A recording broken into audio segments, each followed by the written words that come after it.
Akkam jirtu jarana abbaan bara giree waaqa baga geessan barana ilmaa keessan burraaquu warra hangafaaf quxisuu balaarraa eegee rabbi isiniif haa guddisu maatiif waatiinoo akkami ollaan keessan naguma namni jabana keenya waa'ee ollaa kanallee quban qabu baduma kan manni wal bira jiru ollaa isaa bitaan mirgaa torban tokko keessatti gaafa dilbataa qofa buna dhuguuf wal argaa sunumtuu daqiiqaa 10 yoo baay'ate 20 akka waan michii qabu utuu dhufee gadi hin taa'in ka'ee deemuuf cinqama. Waggaa 8 kan caalu ollaa tokko jiraate maqaadhuma waliillee kan hin yaadanne guute maali na irraanfattee ana namicha isa ollaa keetiim jedhee faa wal dubbisa karaa irratti wal qabe ammuma kanaatti namni ollaa isaaf bakka dhabe akka abbootiin jedhanitti ollaa jechuun kafana bulanii itti gabba'u nama jabana kanaaf garuu ollaan kafana miti amma sooftii iyyuu hin ga'u dhamdhama ollaa isaan beeku namni eebichaa ta'u damma feesbuukii vaayiberiidha ollaan nama yeroo amma waan poosti ta'e ilaaluuf galgalaa fi ganama inni chaatii irra labu taajabumaaf gaafadhaa bilbila wasiila isaaf kan adaadaa isaan qabu koottu har'a wal arginaa yoo tette har'a baay'ee biisiidha maaloo wal argina yeroo biraa jedhee siinsi geggeessee takka turtee yoo laaltu oonlaayinii irra jira akka saamucha gu'ee akka gara baqeessa nageenya oonlaayinii nageenya irra keessaa isa akkasiin barbaannu nuyi maal abbaa ishee waaqqannaa nagaa rabbi nuuf laate ammaarree budduuqsinee o'isnee wargaafannaa yaa oromoo lammii koo akkam jirtu jaranaa.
Oromoo jalatti wal kurteessee gandaan utuu waliin hirii amantiitiin utuu waliin qoodii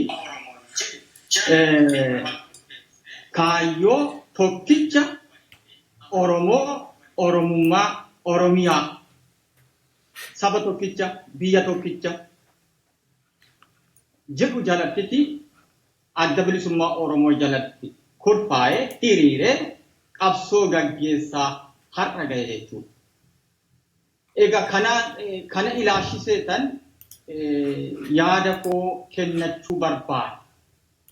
Addi bilisummaa Oromoo qabeenya dhaaba gartuu tokkoo yookaanis immoo namoota adda bilisummaa Oromoo jalatti hiriiranii miseensa ta'anii qabsoo gaggeessanii qofa miti jedheetan amana. Kun amantii kooti. Addi bilisummaa Oromoo qabeenya uummata Oromoo dhaaba uummata Oromooti jedheetan amana.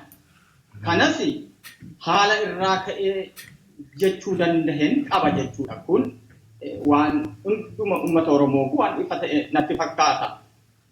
Except warra Opiidiyoo warra haadha garaa wayyaanee meeshaa ta'anii uummata Oromoo fichisiisan irraan kan hafe Opiidiyoo yeroo jedhullee Opiidiyoo walii gala jechuu koo miti.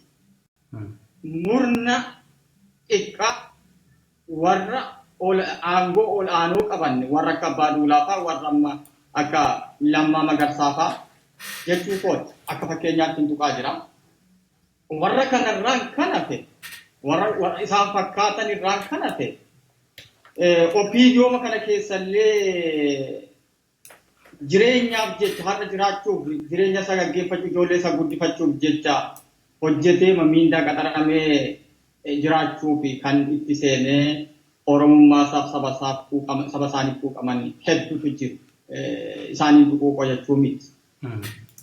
Kanaaf yeroon gara ijoo dubbii kootti deebi'u adda bilisummaa Oromoo akka qabeenyaa keenyaatti yookaan immoo akka dhaaba uummata Oromooti kan ani jechuu danda'ee fi kanarraa ka'een jechuudha. Isaan kanarraan kan hafe warra sila tuqerraa warra gaartuu Opiidiyoo warra wayyaanee fi kittilayoo ta'anii meeshaa ta'anii saba isaanii miisaa jiran kan hafe dhaaba kanaan akka qabeenyaa isaaniitti ilaaluu jechuudha. Yooma gadi fageenyaan ilaalle amma dhaaboliin mormituun biyya alaa kana keessa jiran illee ni jiru dhaaboliin Oromoo maqaa adda addaa qaban. Isaan kana yoo amma gadi fageenyaan akka nama tokkeetti yooma isaaniin haasofsiiste fedhaa fi kaayyoo adda bilisummaa Oromoo qaburraa alatti waa tokkollee hin qaban. Dhumi isaanii itti galmi isaanii isuma har'a woboonni itti lubbuusaa kennaa jiru kanaafi adda bilisummaa Oromoo hooggansa adda bilisummaa Oromoo jalatti qabsoo gaggeeffamaa jiru kanarraati addatti waa tokkollee hin qaban.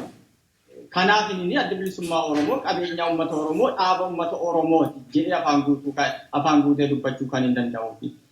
Kanaaf isa silaati jetti irratti gara gaaffii keetti deebi'uuf uummati Oromoo kan yaada tokko jalatti maaltu isaan fise akka isaan yaada tokko jalatti qabsaa'uu isaan taasise jette silumaayyuu lafa taa'ee jira jechuu barbaade.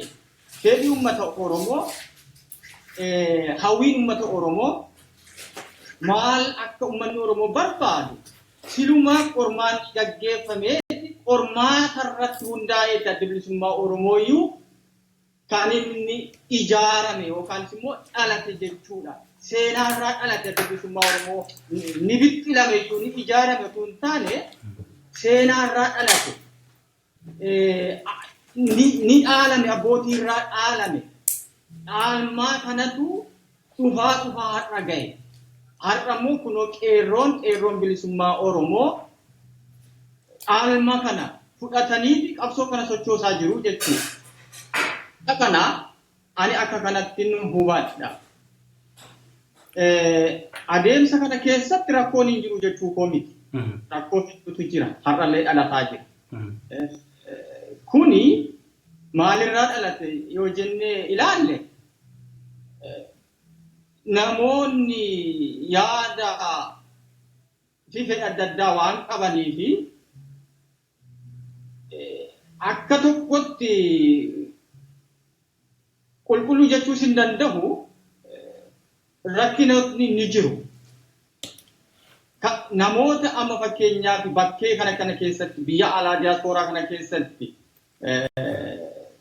qabsootti gufuu ta'an kana keessaa bifa lamaan ilaala'an. Tokko diinumti wayyaaneen tooftaatiin harka keessa galfattee meeshaa diinaaf ta'anii hojii diinaa kan hojjetantu jiru. Kanan akka kanatti nu baddaa. Gama biraan immoo dhugumaan onneema isaaniirraan qabsoon dheerachuurraan galiin qabsoo bubbuluurraan adeemsuma kana keessa nuufuurraan kan ka'e dheebuu bilisummaarraan namoonni tokko komee jaalala bilisummaa Oromoo irraan qaban. Addi bilisummaa Oromoo maaliif akkasin taane? Maaliif hin lolle? Maaliif ummannoo maqaa isaatiin dhumaa jira? Ummannoo maqaa isaatiin hidhamaa jira? Ajjeefamaa jira? Maaliif jijjiirama tokko hin finne? Kan jedhan jiru jechuudha. Isa kana akka balaatti ani yaada kooti akka balaatti ilaala. Kuni fedha bilisummaa dheebuu bilisummaan dheerachuurraan dhufuu diduurraan kan dhufudha jedheetanii yaada. Hawwii kana egaa maal jennaree qabsoomatu wanni kana kurmee asirratti ilaali yeroo tokko fakkeenya yeroo dhimmoota Oromoo walitti dhufan kanarraa waa baay'ee tuttuuteerta waa baay'ee kaafteerta sabni bilisummaa barbaadu walabummaa sabaa tokko yookaan gabrummaa keessaa ba'uu barbaadu waa baay'ee gufuutu jira. Tokko wareegama gaafata. Lama qabeenyaa fi aarsaa ofiirraa godhu barbaada. Qabsaa'oo jennee amma fakkeenyaa namoonni adda addaa yeroo dhimma Oromoo irratti yeroo waan adda addaa baane jedhu namoonni biyya alaa jiran keessattuu warra diyaaspooraa keessa jiru kun Oromoon fedhiin isaa waa tokko Oromiyaan bilisoomtee walaba taatee arguu barbaada. Lama sabni isaa gabroome ta gabrummaa keessaa akka meeshaa caccabaa yerootti dhiitamaa jiru kana akka inni hafu dhalli namaa kun waan barbaade akka waan fedhii isaa akka hojjetu waan san barbaada. San immoo argachuudhaaf sabni sun san bira ga'ee waan barbaadu kana argachuudhaaf fakkeenyaa guddaa sii kaasuu danda'a. Taphataan kubbaa miilaa lamaan tokko ta golii galchuu fi ta fuuldura taphatuuf ta duuba taphatu garaagarummaa guddaa qaba. Ta fuuldura taphatu sun baay'ee dadhabbii guddaa waan guddaa hojjeta jechuudha. Kanaaf mee wantoonni gufuu guddoo ta'an ilmaan Oromoo kanaaf yookaan immoo akka isaan bilisummaa bira hin geenyeef gufuu guddoo kan ta'an maal ta'e yaadamee akka nama tokkotti. Gufuu guddoo ta'an jedhee yaadu silas tokko yaadeetan jira. Quba qabaadhu Oromoon silmaayuu tokko. Yeroo baay'ee aktivistoonnis namoonni onlaayinii kanarraatti wacaa oolanis tokkummaa kan jedhantu jiru. Oromoon silmaayuu tokko, dhiigaan tokko, maaliin tokko, faashinii madiyoo bara keessa dhufte amantiin keenya adda adda ta'e irraan kan hafe Oromoon dhiigaan aadaan hundaan tokko jechuudha. Wanti karaa sabaatiin akka tokkummaa sabaatti wanti nama shakkisiisuuf hin jiru. Ani kana yeroo baay'ee hin dubbadha. Tokkummaa Oromoo lakkinni duris hin turre ammas hin jiru bara baraanis hin jiraatu. Kana dhibban jala sararee hima. Rakkoon jirtu qabsaa'ota keessa. Qabsaa'ota bilisummaa Oromoo keessatti adeemsa irratti rakkoon jira. isa qofa simmoo miti siras tuquu yaaleera. Kan diinaaf hojjetan jiru. Kan diinaaf haa ta'u jedhaniima harki diinaa dheeratee qabsaa'ota bilisummaa Oromoo keessa seeneera. Qabsaa'ota bilisummaa Oromoo yeroo jedhu mooraa jechuu kooti. Mooraa bilisummaa Oromoo bilisummaa qabsoofna sochoona jedhanii ijaaramanii jiran biyya alaa kana keessa jiranii harki wayyaanee harki OPDO seenee jira. Kana dhibbaaf dhibbanni amana kanam tokkottan. Maalirraa amantaa yoo jette sochii har'a qabsoo dhugaa qabsaa'onni biyya keessaa Oromiyaa keessaa fi biyya alaa gaggeessan kana irratti dhagaa darbataa jiru. Gufuu ka'aa jiru. Qabsaa'ota mogolee buusaa jiru. Jechaan hin barbaachisne jechaa jiru. Kan wayyaaneen Tigreen hin jenneti har'a nuti bilisummaa eebonnee jirra. Nuyi qabsaa'ota nuyi miseensa abaluuti ofiin jecha qabsaa'ota irratti woboo irratti gootota Oromoo saba isaaniif jecha lubbuu isaanii dabarsan har'a boolla isaanii keessatti boolla isaanii ciisaa jiran keessatti yeroo isaan arrabsan tuqanii fi argaa jirra jechuudha. Kana yeroo hin jiru maal jechuu kooti? Wanta asirratti walda'e tokkotu jira. Yeroo adda addaatiin namoonni karaa sooshaal miidiyaa kanaan maal jedhu seete. Kan rakkoo qabu uummata Oromootiidha. Uummanni kan dheebate bilisummaadha, walabummaadha. Kan rakkoo qabu hooggana jechaa irraa amma asitti jechuudha. Wanti kun hoogganni kun yeroo fakkeenyaa yeroo adda addaatitti hoogganoonni Oromoodha. Kan adda dureedhaan aktiif ta'anii uummata Oromootiif bu'aa buufna jedhanii fiigan afaan tokko ta'anii daandii tokko wal dhiibanii yeroo isaan deeman yeroo yerootti kan argamullee jira. Yeroo yerootti immoo kan diigamullee jira. Yeroo yerootti immoo tokko irratti achi quba qabanii achi quba qaban sana ofitti godhuun qabin achillee han qabantu baay'ata. Inni sun gufuu ta'e moontaanee ta'e addamee akka nama tokkotti akka dhaggeeffataa miidiyaa tokkotti.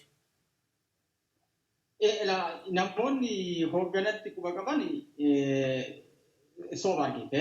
Kuni fakkeessiidha. Fakkeessi silas bari gidduutti na dhaabsiste malee kanan jechuu barbaade harki diinaa seenee jira jedhee kan jiran. Harki diinaa diaaspooraa keessa seenee jira. Isa san lamaantu namoota walitti buusaa jira jechuudha. Eeyyee sila iddoo lamatti siiqoo deetan jira malee. Qabsoon dheerachuurraan hawwii bilisummaarraan kan adda bilisummaa Oromoo maaliif isa jedhu hawwiirraan jedhan ni jiru. Isaan qubaan xiqqoodha. Isaanii bari jecha baalagummaa jecha aadaa Oromoo cabseen qabsaa'otan qeeqan ni baalarra buufatu beeku. Warri baalageen har'a oduu onlaayinii kanarratti yaatee hoogganoota beeki gadaa. Hoogganootatti amma hoogganoota jette bari hoogganoonni har'a qubatti qabamu kuni haati hoogganni biyya lafaa absoluut ta'e hin jiru yookaas immoo perfekti ta'e hin jiru. Hundi perfektiin warra amantiitu lafa kaa'a. Kana malee perfektiin nama ta'ee biyya lafaarra jiru hin jiru. Hunduu dogoggoraan deema. Dogoggora isaarraa barataa, fooyyeffataa akka kanatti ilmoon namaa kan inni jiraatu. Namni dogoggora hin qabne dhagaadhaa jedha warri beektonni jechuudha. Nama hojjetutu, nama socho'utu dogoggora. Hoogganoonni adda bilisummaa Oromoo perfektiidha jechuuf hin jiruan. Perfektiis immoo ta'anii hin beekan. Dogoggora ni qabaachaas turanii ammas dogoggoroota ni qabaatus. Garuu maaltu ta'a? Dogoggora isaaniirra barataa, fooyyeffataa, sanarra ijaajjanii immoo fuulduratti pilaanii baafachaa daandii qabsoo qiyyaafataa fi adeemamaa jechuudha. Asirratti fakkeenya tokko haqaa sii himachuudha gada. Addi bilisummaa Oromoo dur yeroo bu'uureffame kaasee adeemsi isaa akkam ture? Gooriillaa ture jechuudha. Baadiyyaarraatii gara magaalaatti sochiinsa akkas ture jechuudha. Adeemsi kun hamma gaafa dargiin kufuutti sanaan socho'amaa ture. Kanarraa alattis immoo deemamuun hin danda'amu ture bara sana keessatti yeroo sana keessatti. Maaliif?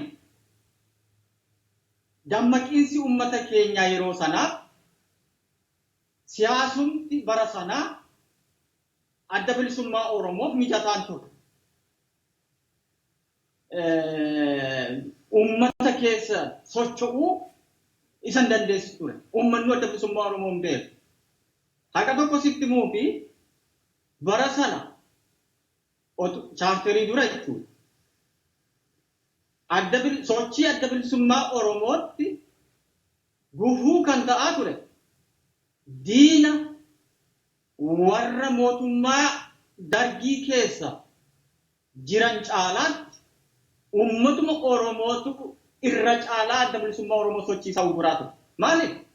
Kun haqa jechuudha wal obsuu hin dandeenye. Maaliif yoo jette ummatichi adda bilisummaa Oromoo maaliif akka inni deemuu fi hin beeku. Gartuu yaa Oromoo adii alagaan bitamaa jirta, garboomtee jirta, afaan kee wallaalteeti hurrii sitti uffisamee jira. Of bari hurrii kan ofirraa kaasi, iji kee haa banamu, ija kee banadhu jedhee bosona keessa injiraana'ee, daaree, dheebotee, beelahee, dhagaa goraafatee, dhagaarra ciisee akka kanatti gartuu isaa fi socho'uun ummatichumti inni garboomfamee jiru yeroo waraana adda bilisummaa Oromoo argu itti iyyaa ture. Kananii argeera ofii kootii. Kanaaf jecha na fixachiisa.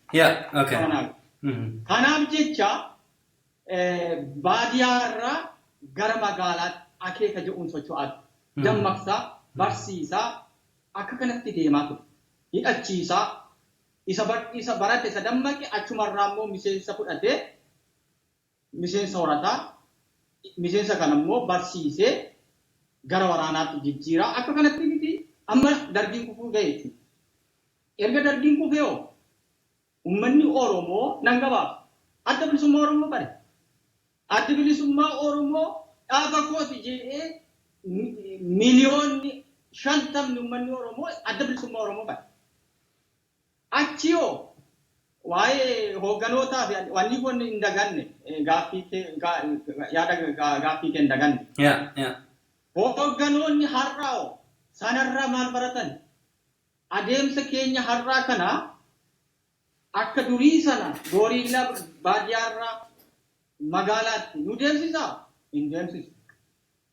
Maal gochuu qabna? Sochii keenya jijjiiruu qabna. Bara wajjin deemuu qabna. Sochii haala godinaa siyaasa godinaa jiruu fi siyaasa addunyaa wajjin wal fudhate wajjin deemuu qabna isa jedhuun sochii isa jijjiire adda bilisummaa Oromoo. Kun maalirraa dhufe? Barnoota isa duriirraa dhufe jechuudha. Dogoggoroota isaa isa duriirraa argaturraa miti isa ammaa immoo fooyyeffataa adeemsa sochii qiyyaafataa fi adeemsa har'a qeerroon bilisummaa diina wajjin qawwee tokko malee kokkee wal qabee jiru kuni tooftaa qabsoo adda bilisummaa Oromoo jijjiiree haala yeroo wajjiniin deemsisaa jirudha jechuudha.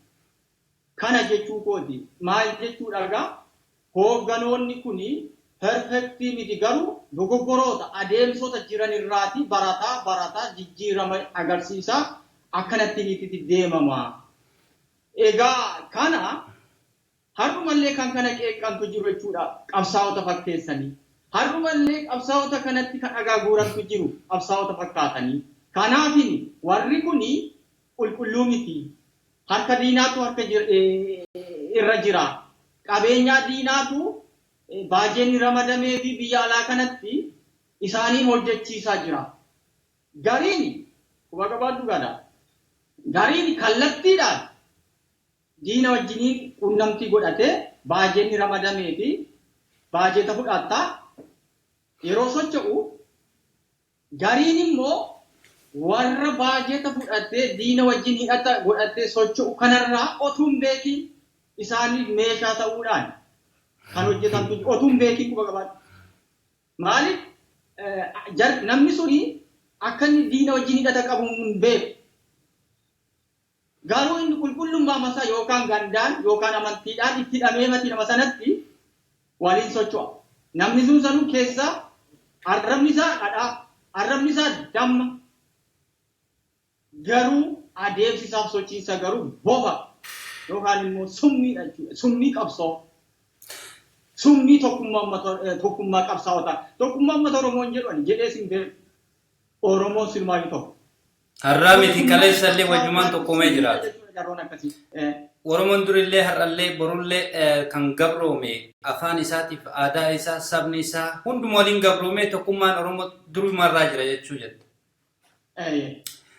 Mee azawee yeroo adda addaatitti fakkeenya waan amma kaafne kana keessatti namoonni miiseejis barreessaa jira nan laalaa jira.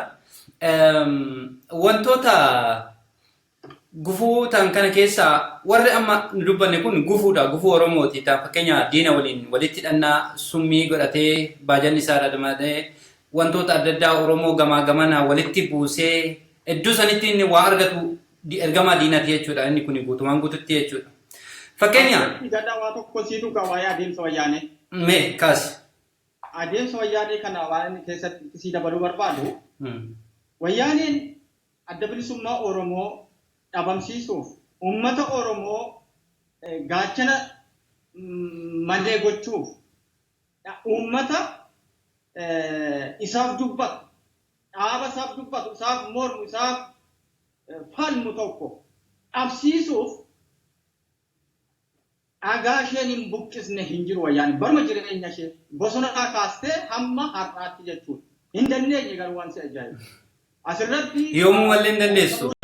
Qabsaa'ota keenya warra dhugaan qabsaa'anii guddaan galateeffadha jechuudha. Adeemsa ishee keessatti maal goote bara chaarterii sana jechuudha. Tokko qofan dubbadhaa isa kaan dhiisi tooftaa isheen deemu. Adda bilisummaa Oromoo dhabamsiisuu fi yeroo chaarterii sana namootuma uummatuma Oromoo dammaqe hurriinni ija isaarraa haqamee Oromummaan isaa itti dhagahameen miseensa adda bilisummaa Oromooti jetteeti mana hidhaatti guurte jechuudha concentration campii. Sana booda warra achiitii hidhamee hiikame maal gochuu yaalte beektaa?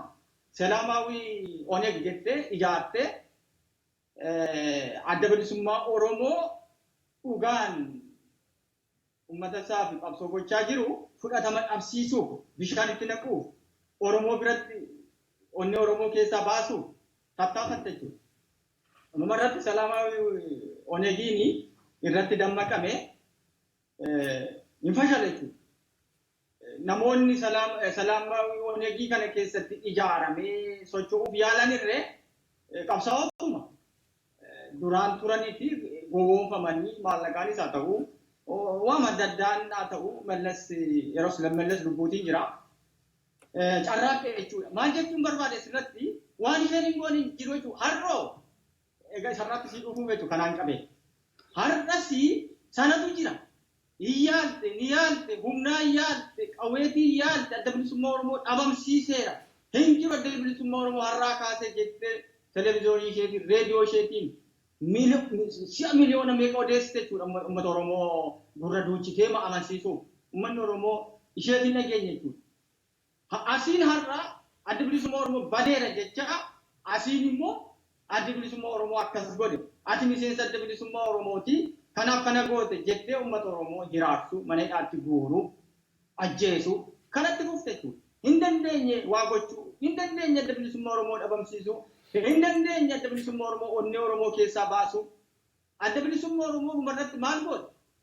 Tarree teroristii keessa galmeessiste jechuudha. Ashee paarlaamaa ishee irratti. Paarlaamaa ishee irratti achi keessatti erga galmeessitee booda addunyaa irrattis immoo teroristii tarree teroristii galchuu waan isheen hin goone hin qabdu jechuudha. Maallaqaan karaa propagaandaa ishee advokootara ishee amma biyya Ameerikaa maallaqa bittee hin dadhabde kanas jechuudha. Amma gaasi siin dhufachuudha. Akka gaariitti nama warri dhaggeeffattoonni keessa na dhagaa jiru yoo ta'e. Kana hundaa waan dadhabdeefi seenaa kana hundaa waan humnaanis hidhannootiinis tooftaa bifa adda addaa siyaasaanis dadhabdee har'a maalirra geessee jirti? Qabsaa'otuma Oromoo fakkaatan arraba adda bilisummaa Oromoo haasofsiisa. Baay'ee ulfaataadha nammaa kun kuba qabaatu. Waan salphaa sitti fakkaati. Ani akkasitti ni ilaala. Adeemsi inni kanaan dura itti wayyaaneen deemaa turtee fi adeemsi amma nuti keessa jirru wayyaaneen itti jirtu karaa namoota amma qabattee jirtuuni waan salphaa sitti fakkaati. Maaltu adda godhe yoo naan jette asirratti dhaggeeffattoonni keenya naa hubatan. Kan adda godhutu warri kanaan dura haasaa adda bilisummaa Oromoo haasa'uun haasa'an. Kuba qabaadha. Haasaan dabballeen adda bilisummaa Oromoo haasa'uu fi dabballoonni kaan haasa'an adda. Har'a garuu haasaa dabballoonni adda bilisummaa Oromoo haasa'anii fi warri hidhata diinaatti hidhatanii jiran adda bilisummaa Oromoo hundeedhaan dhabamsiisu. Jaarmiyaasaa laaffisu sochii amma jiru diinaa hodhee qabee jiru kana. Duubatti deebisu gochaa jiru kan gufuu ta'u haasaa adda bilisummaa Oromoo haasa'u. Siif qabsoofna, siif duuna, si bilisoomsina, ani mucaa keeti, ani akkasiiti. Haasaa akkasiitu haasa'ama jechuudha. Ni birmadoo mee haasaa lammaafu fakkeenyu haasa'u viidiyoo. Haasaa viidiyoo lammaan haasa'uu fi haasaa warri diyaaspooraa haasa'aa ani maqaa namaa kaasuun barbaadu. Abbaan ni beeka. Hundi kee warri na dhaggeeffatanis adis ni beeka maqaa namaa kan kaasu. Abbaa galuuf yaada. Har'a waan uummanni Oromoo hedduutti haasa'aa jiru garuu keessi isaanii summi. Mee quba qabaan qabsaa'ota arrabsaa. Woboon hin jirtu. Barabaraan gootota nutti faarsiti warri ittiin shanee kan jedhamu hin jiru by the way. Shaneen seenaa qaba baay'een irratti haafameera. Adda bilisummaa Oromoo kana gadi qabu qeessu. Qabsoo uummata Oromoo kana bishaan itti naqu. Tattaaffii irra woboon gochaa jiru kana bishaan itti naqanii mogolee buusanii diinaaf meeqaa ta'u garbummaa Oromoo irra tursuuf. Mee asirratti kana quba qabaadhu kanagaa adda kan taasisu baay'ee ulfaataa fi qaroomina siyaasaa adeemsa bilchina sochii qabsaa'ota adda bilisummaa Oromoo kan isa barbaachisu yeroo ammaa kana. Diinaaf hirri yeroo ammaa kana wallaalamee jiru. Wanto addaan hin baafanne tokkotu jira yeroo adda addaatitti. Fakkeenya namoonni diyaaspooraa kanatti yeroo baqatan keessatti adda dureedhaan har'allee irra deebi'een jedha adda dureedhaan ka kennamu kan maqaan kaafamu adda bilisummaa Oromooti. Waan nama shakkisiisullee miti nam tokko jiruu fi jireenya mataa isaa ittiin sirreeffachuudhaaf yookaan ittiin mijeeffachuudhaaf maaliif jiraachuu dadhabde biyya keessa adda bilisummaa Oromoo waan deeggaruuf adda bilisummaa Oromootu nu reebse garuu an Oromoo ta'ee ergan Oromummaa kiyya beekee Oromummaa kiyyaaf reebame erga isaaf reebame miidhamuu kiyya beekame adda bilisummaa Oromoo balaaleffachuun adda bilisummaa Oromoo jibbuun bakka adda bilisummaa Oromoo dhaabate maaliif dhaabate inni bishaan itti naquun barbaachisu maaliif ittiin jireenya mijeeffataa jirra maqaa kanaan waan ta'eef namoonni gariin fakkeenya yeroo adda addaatitti adda bilisummaa Oromoo afaan bichaadhaan miti kaayyoo qaba adda bilisummaa Oromoo kaayyoon isaa galma guddaa qaba yeroo mootummaan abbaa irratti duulee balleessuudhaaf baroottan darbe keessa yoo ilaaltan dhiisa warma duraa sanuu dhiisa warma jenereeshiniin ammaa kun akka itti uumate adda bilisummaa Oromoo qabsoo daran cimaa ta'e qabsoo daran hiddi isaa bal'aa ta'e kan diigamuu hin dandeenye kan diinaayyuu sodaachiseedha jechuudha. Yeroo adda addaatti adda bilisummaa Oromoon jiru nama jedhee abdii kutatu baay'eetu jira. Adda bilisummaa Oromoon jira. Adda bilisummaa Oromoo jechuun uummata Oromoo jechuudha. Adda bilisummaa Oromoo jechuun isa dhiiga ilmaan Oromoo kan itti dhagaamee bosona keessa deemee dheebuuf waa mara dhandhamee jiraatu jechuudha. Namoonni gariin adda bilisummaa Oromoo maqaa bichaadhaan leellisuu godhu hin taane hojii isaatiin illee leellisuun baay'ee murteessaadha. Fakkeenyaa yeroo adda addaatitti guyyaa tokko dhukaasee nu agarsiisee hin beeku adda bilisummaa Oromoo. Adda bilisummaa Oromoo akka dhukaasee nu agarsiisu. Nu waan adda bilisummaa Oromoodhaaf barbaachisu hojjetaa jirra. Sani gaafii naaf. Maal jettaati? Exact. Waan kanarratti yeroo baay'ee hiriyoota wajjin nan dubbadha. Argitee baay'ee nama gaddisiisa. Atis dhuftee jirta. Adda bilisummaa Oromoo irratti dhagaa guuruun qofi bu'aan qabaata. Ani kan na ajaa'ibutu warri adda bilisummaa Oromoo irratti dhagaa guuran otuu kanan jedhin dura garuu jarri har'a adda bilisummaa Oromoo irratti dhagaa guuran kun akka dhugumaan harka diinaa akka harki diinaa isaan keessa jiru yookaanis immoo kaayyoo diinaa bakkaan ga'uuf akka deeman maaltu nu mirkaneessa beektaa? Mirkaniin tokko akka gaariitti kana naa hubadhu jala sarareen dubbadha jechuudha. Kan ittiin mirkaneeffannu warra har'a adda bilisummaa Oromoo garmalee qeequun ni jira beeki gada. Qeeqamuuni adeemsa qabsaa'otaa dhaaba adda bilisummaa Oromoos ta'ee dhaabuma warraaqaa tokko keessa kan jirudha.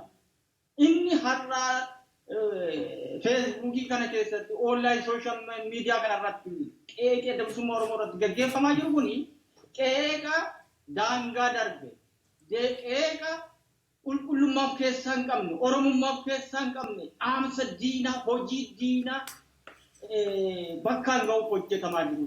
Kana maaliin mirkaneeffanne? Maaliin adda baafattee naan jedhu? Uummanni Oromoo na dhaggeeffatullee kan inni ittiin kana mirkaneeffachuu qabu. Jarreen har'a dhagaa guuran kun jarreen har'a adda bilisummaa Oromoo qeeqan kun maal gochaa jiru? This is the main point. Maal gochaa jiru? Otoo har'a waan fooyyee qabu tokko kan adda bilisummaa Oromoo irra fooyyee qabu saba isaanii hojjetan jaarmiyaatiin immoo socho'anii argaman diinatti wayyaanitti argaa darbatanii argaman silaa isa kam ta'u beektaa? Isa hawwii bilisummaa dheebotanii qabsoon jalaa dheerattee sanatti ramadamu fedha. Amma kana miti fa'i. Socho'aa jiran beeku. Hojii isaanii sammaa'in completely hojii diinni wayyaaneen dirqamatti kennite qofa raawwataa jiru. Dhagaa guuruu, qabsaa'ota arrabsuu, gufuu ta'uu, meezoo cabduu tokko qabsoo buusaa jiran. Maqaa wooboo maqaa adda bilisummaa Oromoo eessatti kaasu? Bakka arrabsootti kaasu, bakka cabsootti kaasu, bakka nama jeeste, oneegi nama jeeste, wayyaaneen sama jetti. Arras immoo Oromoonni akkas jedhu kana kan nama gaddisiisu. Jarreen kanaan ani Oromoota fira Oromootiin jedhu gartuu warra OPDO keessaayyuu gartuu warra Lammaa Magarsaa fa warra Abbaa Duulaa fa warra Juuneddiin Saaddoo fa warra kanatti taasifaman gartuu kana. Mee waan ajaa'iba tokkotu jira. Itti sii dabalalaa. Saaddoo fa fixanii ajjeesisanii waan barbaadan godhanii ijoollee Oromoo 300 ol mana barnootaatti ariisisanii har'a yeroo ufanii immoo yeroo wayyaaneen hudduu keessa kaachootiin dhiittee ariitu ufanii qamisii gandaa jala seenanii Oromootti dhagaa darbataa jiru. Qabsoo Oromoo irratti dhagaa kaleessas adda bilisummaa Oromoo wayyaanee paarlaamaa wayyaanee keessa taa'eeti qabsaa'ota Oromoo fi adda bilisummaa Oromoo irratti dhagaa guursisaa ture. Hiisisaa ture. Har'a immoo gandaa wanoo maasheen uffata haguuggii gandaa jala seeneeti qabsaa'ota ta'eeti waan nama ajaa'ibu beeku waan nama ajaa'ibu qabsaa ta'eeti Laphee of rukutee. achi akka deemaa jechuudha. Waan tokko asirratti yaada adeegaa dubbii qabannaan hin gadhiisu. Kaasi maaliif ka'e beektaa yeroo adda jaasitti. Namoonni gandaan deemaniif namoonni amantiitiin deeman maal beektaa? Wanni tokko qabu misaan namoota akkasii hedduma isaanii irraan sitti barbaada. Mootummaan tokkos ta'e gartuun tokko yeroo siyaasa amantiitti hidhatte siyaasa gandatti hidhatte yeroo gaggeessuutti deebi'anii yeroo siyaasa isaanii harkaa kuftu qabeessa. Siyaasa isaanii yeroo uummanni jala kaalchootiin dhiitu maalitti deebi'u beektaa? Mootummaan waan lamatti dhimma baay'ee tokko humnatti deebi yoo duraan xiqqooma dimokiraasii jettee waa mata xiqqooti uummataaf gagadhiisaa jirti yoo taate yeroo siyaasi ishee jalaa kufu akka wayyaanee kana maalitti deebiti gara meeshaatti deebi guutummaa guutuutti gara miilitariitti jijjiiramteeti kunoo akka ammaa kana Oromiyaa yeroo maaliitu Oromiyaa wanniitiin bulchaa jirti miti yeroo muddamaa bifa kanaatti jijjiiramti jechuudha. Yeroo kaan immoo maal taati beektaa? Yeroo siyaasi harkaa kufu gartuun tokko mootummaan tokko inni lammaffaan jalqaba gara guutummaa guutuutti gara humna waraanaatti jijjiiramti siin jedheera gara uummata miilitariitiin bitu. Inni lammaffaanoo yoo inni sun immoo baasuu dide maal goota? Uummata kanatti ganda bifa siyaasa gandaattis immoo jijjiiruu yaada. Amma yoo Tigraay fudhatte mee ilaalle Tigraay amma guutummaa guutuutti TPLF jechuu kooti. Uummata Tigraay kana of jalatti qabattee jirti. Maaliif? Egaa sun seenaan isaa dheeraadha. Ittiin itti lama buluuf uummata kana ittiin goomsite uummata Tigraay inni uummata isa kaan irratti kakaasuuf duuba ishee amma eenyu jira? Uummata Tigraay jira. Gaariin kan kana morman illee ni jiru. Ani kana mormu. Kun guutummaa guutuutti uummanni Tigraay TPLF duuba jira. Maaliif? Bu'aa irraa argatu qaba. Har'a bari uummanni Tigraay dur bara dargii Tigraay maaliin beekama? Dhagaa, beela, gogiinsaan beekamtu. Har'a biyyi Tigraay misoomaan Niiwoorkiin taatee jirti beek.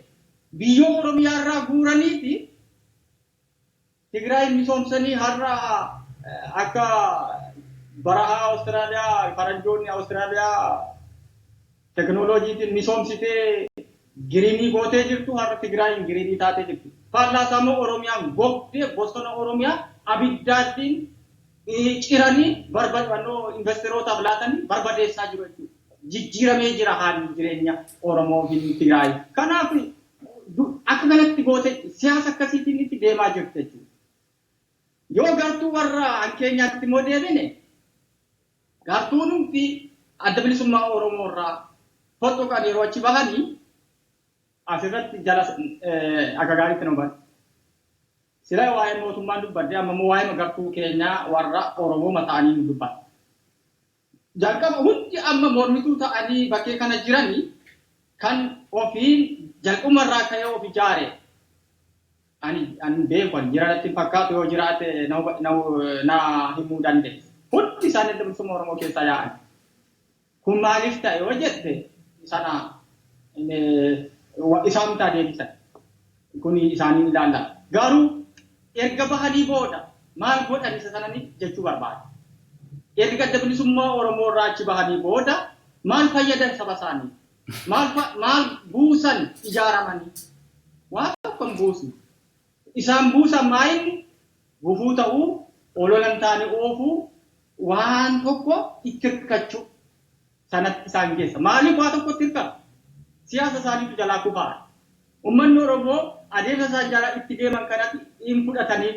Kanaaf xiqqoo umuriima isaanii dheereffachuuf, waama gargaarsa illee argatanii ufuma isaanii akka nama tokkootti illee jiraachuuf maal ta'uu qabu? Yookaan xiqqoo masheellee amantii irraa qunxurachuu qabu.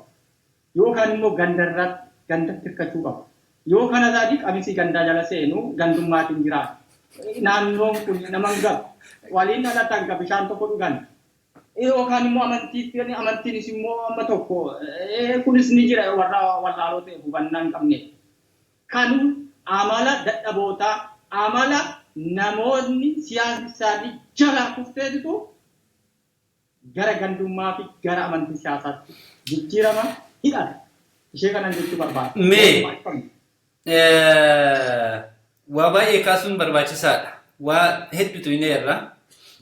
Mee gaafii tokkicha kanarraa hagana erga haasofne gaafii tokko guddaatu jira kan waa mara mari'achiisu. Yeroo adda addaatitti fakkeenya hawaasa Oromoo fi namoota hawaasa Oromoo keessa jiraatan gandummaatti achi dhiibantillee hin jiru. Immoo gandummaa fidanii uummata keessa illee walitti galchantu jiru. Inni kuni daran fakkeenya yeroo adda addaatitti namoonni xiyyeeffatee naannoo garaagaraa irratti naannoo maan akka dhufte naannoo sanii dhufe bum naannoo kanaa dhufe dhagaa akkasii warra darbatu kana warri akkasii kun Oromoon kaleellee tokkummaa isaatiin gabroomee miidhamee hidhamee dararamee ajjeefamee hagarraas ga'e jechuudha jaarraa kana. Har'as immoo jaarraa kana keessa illee irraan oolle jechuudha. Isa kanaaf warri naannoof achiin garaagaraa kallattii adda addaatti Oromoo darbatee godhu waa'ee Oromoo seenaa miidhamaa kana dhaga'u gandummaatti ramaduu kana akkamitti ilaaltaameeti? Baay'ee hime barii gada hin beeku akkamitti akkati duraan na dhaggeeffatte. Yaa waan kaasee beektaa dhaga'ee jira sirriitti si dhaga'ee jira. Kuni amala warra dadhabootaati. Jarreen kuni quba qabaatu jalqabumarraa dablisummaa Oromoo irraa bahu. Erga bahanii booda siyaasa isaan qabatanii deemantu hin jiru, hin jiraatus. Siyaasa adda bilisummaa Oromoo fixee jira bee, jala sararee fixee jira baala. Uummanni Oromoo tokkoof tokko bilisummaa barbaada. Kallachiif hin gaachanni koo jedhee kan inni xamanee jiru adda bilisummaa Oromooti. Asirratti kanatti beekuu qabna. Adda bilisummaa Oromoo yeroo jennu Daawud Ibsaa jechuu miti. Adda bilisummaa Oromoo jennu hooggana jechuu miti. Adda bilisummaa Oromoo jennu kaayyoo har'a uummanni Oromoo fedhaa jiruu fi jalatti uummanni Oromoo dhumaa jiru. Qabsaa'onni har'a jalqabaa kaasanii guyyaa Oromoonni garboomfatamee kaastee jalatti dhumaa jiru kaayyoo sana jechuu keenya beeku. Garuu namoonni onlaayinii kanarraati adda bilisummaa Oromoo jechuun Daawud Ibsaa jechuudha jedhanii kan akkasitti hubatamu jiru wallaaloon. Afaan guuteen dubbata dhiifamallee naa godhu. Bara jaarraa 21 keessa yerootti Oromoon ija isaa banatee ani Oromoodha jedhu kana keessatti iji jaamee diinaa hojjetu. Qabsaa'ota isaaf du'aa jiru, isaaf beela'aa jiru. Lubbuu isaa tokkitti dabarsee isaaf kennaa jiru irratti dhagaa buuru. Annama kanaan nama sammuu sirrii yaadu. Hospitaala Amaanu'eelaa deemuun Itoophiyaa deeme yoo biyya Awurooppaa kana deemu deemuu dhabu isa ture. Nama nagaadhaa hin jedhu. Maaltu immoo jira asirratti?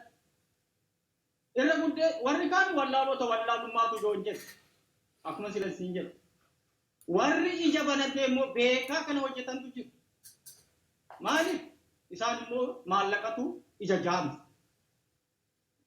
Aangootu ija jaamsa. Iji isaa jaamee ittuma naafuma. Kanatu aangoof bololi'aaf maallaqaaf bololi'aaf bu'aaf jecha dantaaf jechati dantaa sabasaa gurguraa jira. Garbummaa uummata isaa irratti dheeressaa jira. Kana rakkoon jiru. Kanatti dabalee immoo masala siin jedhee siyaasiin jiru qaba. Maaliin haa socho'an? Akkamittiin itti miseensaa horatan? Maal jedhanii nama of jalaa hiriirsan? Waa biraatu hin jiru adda bilisummaa Oromoo fixee jira. Kanaaf eessatti deemuu qabu beektaa? Gandatti deemuu qabu. Amantiitti deemuu qabu.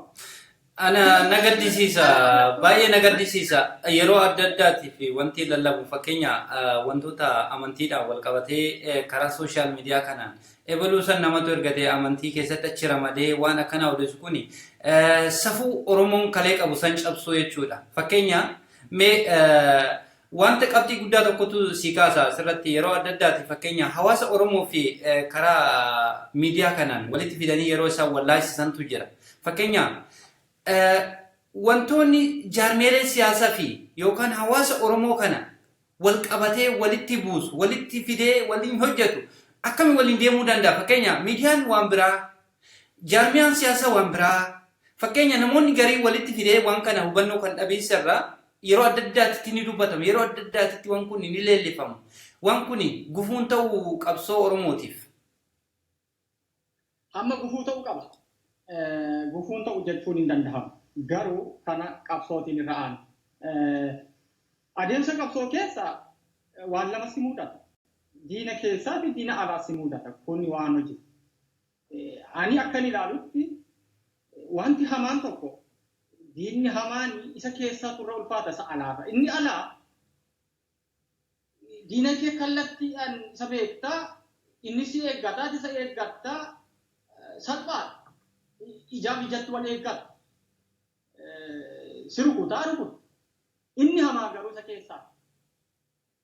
Adeemsuma qabsooti achumaas dhufaama kan dhufedha haaraa miti jechuu barbaadeen inni haalli amma nuti keessa jirru kun xiqqoo adda godhatu sila himeetan jira. Arrabaati dubbataa jira. Siyaasatti gaggeessaa jira. Kanatu xiqqoo adda godhu. Kana gaa ammayyummaatiin qaroomina siyaasaatiin keessa kutuu injifachuu qaba. Isa kanatti gamadiin bilchinni isheen ittiin dhuftee adda bilisummaa Oromoo rukutuuf deemaa jirtu arruma si dubbattee si fakkaattee uffatuma kee uffatteetiti qabsaa'ota yookaan immoo qabsoo rukutaa jirti. Kana diaaspooraa keessatti dhibbatti argaa jirra jechuudha. Sochiin amma biyya alaa kana keessatti maas miidiyaatiin qabatee bifa adda addaatiin sooshaal miidiyaa maas miidiyaa. Ibin karuma televiziyoonatuma Oromoo jedhaman kanarraan qabatame illee wanti qabsoo uummata Oromoo irratti dhagaan darbatamaa jiru waan qoosaan akka qoosaattis ilaalamuu qabu. Isa kana qabsaa'onni ija bilchinaan fageenyaan waan ilaalaa jiran natti fakkaata. Waan akka salphaatti ilaalamu haalli ammaa Gibiti lamaa jiran biyya alaa kana keessatti jechuudha. Mee fakkeenya tokko sii kaasa. Dubbii kaasa. Kun ilaasha kooti. Fakkeenyaa fi ONC kan jedhamu yeroo darbe walgahii godhatee ture biyyuma Ameerikaa kanarratti. ONC kun tuqaa akkamii kaasa? ANC jechuudha. ONC. Tuqaa maalii asirratti yaada koo ibsachuu barbaada. Kan inni akka propozaaliitti egeree Oromoo keessatti tuqanii jiranii afaan Oromoo magaalolee Oromiyaa jiran keessatti baay'ina uummanni sun keessa jiraatu murtiitiin kennama yookaan murtiitiin ilaalamee afaan sun akka dubbatamu yookaan immoo hojiirra akka oolu taasifamaa. Baay'ee hin gaddeeroo waan kana dhagahu. Kuni opiniyoon har'a biyya keessatti gochaa jirturraati ani adda jedhee hin ilaalu. Opiniyoon egaa akka hubannaa kootti akka hubannaa namni tokko ilaalanitti dirqamtee humni diinaa meeshaan seekuritiin hidhannoon humni waraanaa akka Tigiree akka waan jiru sodaatteeti jedhu. Inni biyya alaa jiru kun immoo diiyaaspooraa maaltu sanattisee maaltu sahii akkamittiin bu'aa uummata Oromoo dantaa uummata Oromoo biyya alaa taa'ee egeree uummata Oromoo irratti murteessuuf carraaqa. Kun bari darbii dabarsaa dhaloota doomsuu Oromiyaa saba miti lama isheellee dabarsee halagaaf kennuutti ofumaa gotuu hin dirqamiin. Inni biyya keessa jiru halagaatu nu dirqisiisee jenna. Kolonii halagaatu nurra jiraa jenna. Isa immoo kunoo kolonii baqannee dhufne jennee biyya bilisa keessa jirru. Biyya Awurooppaa Ameerikaa keessa jirru. Akkamittiin otuma ilaallu garmuu ofirratti seenaa. Amma beeki namni beekamaan hayyuun seenaa obbo Ida'oon maal jedhanii dubbatu. Magaaloleen akka Jimmaa akka Arsii Asallaan kun guutummaan Amaaraatiin kan isheen qabamtee jirtu jedhanii dubbatu. Kun gaa amma maal ta'uuf deema akka akeeka ANC kanaatti guutummaan Oromiyaa afaan Oromoo keessatti dubbatamu jechuudha. Maaliif sabni sun kan jiru saba lagaati. Amaaratu jira, saba kaanii jira. Yoo sagalee wayyabaaniiti afaan Oromoo keessatti dubbatamaa ta'e egeree qabsoon dhufu Oromoon dhiiga isaan bilisoomellee kanatti deebi'anii garbummaa lammaffaan irratti fe'uufitti socho'aa jiru. Kana ani akka nama tokkoon adeemsa qulqulluu, adeemsa sirrii harki diinaa keessa hin jirre jee abadanii yaadu. Dhibbaaf dhibba harki diinaa keessa jiru. Kananii yaada koo kennachuu barbaada. Kana faati jechuudha. Egaa gamna bukkeetti bu'uu yoo gowwaa sila isaatiin galu bira rukutanii jedhan egaa. Oromoo wayifuu mammaakee mammaa isaa akkasii kana. Mee qabxii ijoo tokkoon kaasaa yeroo adda addaatti fakkeenya waan lallabamutu jira. Lallabbiin kun Oromoon dur gaafa adda bilisummaa Oromoo yeroo dhugaadhaan falmachaa turetti lallabbiin akkanaa kun hin dhaga'amu. Kaayyoo isaatitti deemee hojjeta. Yoo miidhamellee miidhama saba isaatti itti dhaga'ama.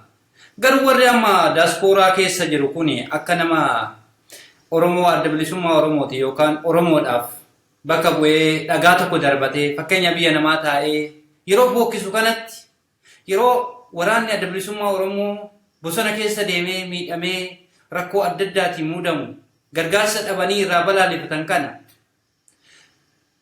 adda bilisummaa Oromoo jiraachuu isaatti erga amanan adda bilisummaa Oromoo kaayyoo isaatti erga amanan fakkeenya wanti guddaan asirratti na hubadhu gaafii kana yeroo adda addaatitti namoonni adda bilisummaa Oromoo afaaniin leellisu kun adda bilisummaa Oromoo yeroo hunda adda bilisummaa Oromoo jedha fakkeenya qabsoon bakka lamatti qoodanii jiran qabsoo biyya keessaa fi biyya alaa jedhanii moggaafatanii jiran ta biyya keessaa diina jala dhaabatee jira ta biyya alaa taa'ee qaamanas taa'ee deeggaraa jiru kun qabsaadha jennamoo deeggaraadha jennaan maal jettamee ati? Silatti jira barigada. An silatti jira saako. Abbaan hubatee dhaggeeffattoonni kee na hubatu eetayyaa. Namoota amma asirratti kaasaa jira beekaman kana. Qabsoon sadarkaan amma qabsoon kee irra gahee jiru sadarkaa qabsoon keenyi guddatee injifannootti dhiyaataa dhufeenni adeemsi qabsoo keenyaa garmalee haala isa durii caalaatti wal xaxaa keessa jirra jee lafa kaayatanii. Maaliif? Diinni wayyaaneen tooftaa jijjiirrattee jirti. Adda bilisummaa Oromoo dhabamsiisuu fi waan isheen hin goone hin jiru jee sila dubbadheetan jira. Tooftaa adda addaa keessa hulluuqxee har'a geesse. Har'oo akkam goota akkamitti jijjiiramu tooftaa ishee akkamitti jijjiirran sila dubbadheetan jira. Arraba nuti dubbata. Lammaa Magarsaa sii kaaseetan jira. Arrabni Lammaa Magarsaa dubbatu aannan damma keessi isaa garuu summii akkamittiin ibsaa. Warri diyaasooraa immoo Lammaa wajjin maqaa namaa dhamuun hin barbaanne. Yoo barbaade himuu dubbachuun barbaada. Maaliif seete wanta kana laale asirratti? Kana waan ta'eef jarreen kuni guutummaa guutuutti hojii diinaa gaggeessaa jiru malee qabsaa'ota miti. An kana jala sadareetan si himaa jechuudha. Eeyyee dhugaadha isaanii qabsaa'ota goota keenya nuti akkasii jechaa jiru. Hojiitiin garuu piraktikaal lafarratti kan uummanni Oromoo barbaadu har'a qabsaa'onnis kan isaan barbaadu sochii lafarratti. Yaanki gada uummanni garboomee oduutiin televizooniitiin bilisoome biyya lafaarra hin jiru. Ittiin hima kana jalqabaa. Maas miidiyaa ijaarrachuutiin televizoonii tokko kan lama sadii addunyaarra facaasuutiin uummanni garbummaa jalaa bilisoome tokkollee hin jiru. Bilisummaa kan fidu garbummaa namarraa haqu tokko humna ta'uu qofatu rakkoo ammallee jettu kana hundumaa furmaata ta'a. warri amma gartuuni waca takka as takka achi ejjennoo dhabanii raafamaa jiran kun hundi maaltu fide beektaa? Inni bu'uurri tokko guddaan inni hojiin diinaa akka jirutti ta'ee jaarmiyaan jabaan humnaan jechuu qotu dhabamuusaa. Kana yeroo jiru wanni adda bilisummaa Oromoo jiru jechuu qotu adda bilisummaa Oromoo ni jiru. Kan nuti waliin dhoksine humna ta'ee ammallee hin baafne. Humna ta'ee baay'ee jechuu kan nuti dandeenyu afaan guuttannee dubbachuu kan nuti dandeenyu adda bilisummaa Oromoo gaafa dhaqee sochiinsaa waraannisaa lollisaa gara lola ittisaa gaafa jijjiiran konvenshinal wool maal jedhu ingiliffaa gaafa sanatti jijjiirame adda bilisummaa Oromoo humnatti jijjiirameera jennee afaan guunnee dubbachuu dandeenya. Har'oo adda bilisummaa Oromoo lolaa jiru gittin godhee lolaa jiru diina raasaa jira fincaan buusisaa jira wayyaanee garuu ammallee ni hafu ammallee humnatti hin jijjiiramne kanan jechuu barbaada. Otoo adda bilisummaa Oromoo humnatti jijjiirame kun immoo wal guyyaa isaa eeggatee yeroo gabaabaa keessatti natti abdiin qabaa. Gaafa sana gada inni raanfatiin haasaa keenya kana. Warri amma bakkee kanaatti qamisii raasku surree Awurooppaa kana dombollee raasku onlaayiniirraa adda bilisummaa Oromoo eessa jiraa jedhu. Woboon eessa jira jedhanii kaameeraa isaanii viidiyoo isaanii qabatanii itti fiigu bakka inni jirutti. Ameerikaa kan Awurooppaallee dhiisuu isheen gadduu qabdu waan isaan kun dhiisuu isaan silayyuu warra abbaa humnaan. Kamiyyuu biyyi lafaa ati humna taate jennaan cimaa taate jennaan nima si jaallatu. Ana jechuun barbaada. Yaada bareedaadha. Yaadni tokko kan hafetu jira. Yeroo adda addaatitti miidiyaan Oromoo baay'achuun miidiyaaleen Oromoo gara daran Aljazeeraa siisanii gara fe'oo nu guddate gammachuu qaba. Ilmaan Oromoo maaliif miidiyaan Oromoodhaaf hojjetamoo ta'e? Maaliif durga godhu miidiyaa qabaanne rakkoon Oromoo ukkaanfamee irra afameen taa'amuu ture. Har'a garuu gaafa teknooloojiin guddatee miidiyaan hojjetaa jiru kanatti miidiyaan tokko rakkoo sabaa, quuqama, aadaa, seenaa waan irraa baratamu hurbuu irraa nyaatama jechuudha. Sabatu irraa nyaata. Haa ta'u malee namoonni gariin waa baay'ee kaasaa jiru miidiyaan Oromoo kun. Miidiyaatu nu miidhaa jira. Miidiyaatu balleessaa jira. Miidiyaatu waan adda addaa holola oofaa jira. Garuu miidiyaa miti. Miidiyaan yoo itti fayyadamte si fayyada. Yoo itti fayyadaman baay'ina garuu rasaasa caalaa sidha. Maaliif namoonni miidiyaa fayyadaman akkaataa itti fayyadamuu beekan. Nu amma miidiyaatti fayyadamne jennee dhibbaan dhibba namni fakkeenya guddaan kaasuu danda'a. Asirratti moobaayila harkatti baannee deemnu kana guutuutti waan moobaayila san keessa yeroo aappii san fayyadamne yoo jiraanne moobaayila san fayyadamne jenna. Garuu bakka kanan goonetti hoo fayyadamne jechuu hin dandeenyu. Maaliif hin kaasee waan kana? Namoonni gariin miidiyaalee Oromoo isa jiru miidiyaalee Oromoo jiran kanarratti wanti dhagaa buufatanillee jiru. Haa buufatan. Miidiyaan kun dogongora hin qabu. Nama miidiyaa kana hoogganu, nama miidiyaa kana gaggeessutti dogongora qabaachuu mala. Fakkeenya adda bilisummaa Oromoo rakkoon qabu kaayyoon isaa kaayyoo isaati jennee turre. Garuu namoota kaayyoo kana gaggeessan keessa dogongora jiraachuu mala jennee turre. Haa ta'u wanti amma kaafne kun miidiyaan Oromoo jiraachuun kun baay'achuun kun akka galaanallee yoo ta'e akkuma Oromoon galaanaa kana yoo ta'e rakkoo qabattee yaada kenna irratti. Dhugaa bareedaa kaaste aboo ani inni hin tumne waa'ee maas miidiyaa kaaste jechuudha. Maas miidiyaan ani akka yaada kootti hubannoo ofii koo hubannoo xiqqoon qabu nu hubadhu. Maas miidiyaan haaduu qara lamaa. Yeroo bu'aa sii buusus ni qaba. Yeroo immoo sitti deebi'ee jennaas akkuma kana simu. Akkuma abbaan itti dhimma ba'e. Maas miidiyaa isa korporeeshinii gurguddoota miti sooshaal miidiyaan kunillee akkuma kana. Bu'aas qaba, fafas qaba. Yoo sirnaan adabatti godhatte akka aadaa saba kee akka aadaa keetti wal kabajjeetti dhimma baate sooshaal miidiyaa makunyuu bu'aa gurguddaa irratti galmeessisuu dandeessa. Galmeessiseera uummanni Oromoo kanaan dura quba qaba. Waa'ee baddallee biiraa faabrikaa fa'aa irratti kan ta'e hin beekne Itoophiyaa irratti taasise jechuudha. Sochii qeerroo kanallee namoonni OMN jedhamanii OMN miti.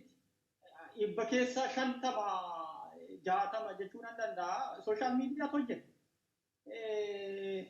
Sooshaal miidiyaatu itti wal qaqqabsiisan. OMN hin hojjenne jechuun hojjeteera. Garuu OMN hundi mataan isaa sooshaal miidiyaa irraa fudhataa ture oduu harka caalu. Harka caalu sooshaal miidiyaa irraa fudhatee akka zeenaattis akka oduuttis dabarsaa ture. Haa ta'u gara ijoo dubbii gaaffii keetti hin deebi'a. Yoo amma fakkeenyaaf miidiyaa Oromoo jiran yoo ilaalle